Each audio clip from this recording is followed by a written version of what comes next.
Hello students, देखो question number 18 है। इस क्वेश्चन में कह रहा है कि एक प्लेट है, ठीक है। अब प्लेट का सरफेस चार्ज डेंसिटी क्वेश्चन में दिया हुआ है, जिसको हम सिग्मा से इंडिकेट करते हैं।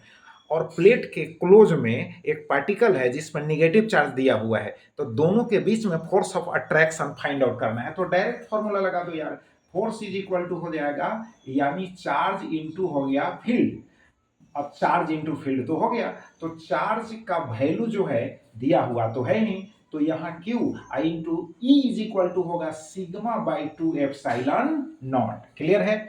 तो sigma by two epsilon naught पढ़ा होगा आपने, है ना। गॉस लॉ के एप्लीकेशन में पढ़ा होगा, ठीक है।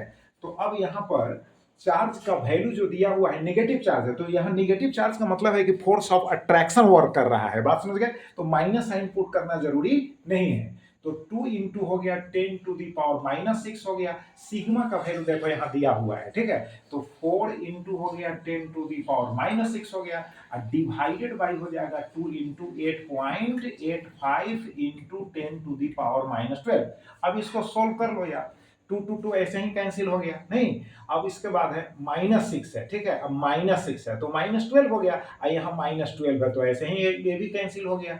तो कितना बचा, यानी 4 और बाई हो गया 8.85। समझ गए?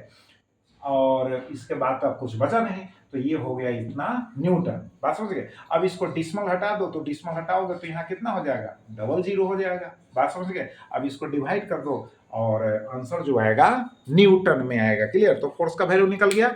तो चलो इसको रिवाइज करो। Thank you very much.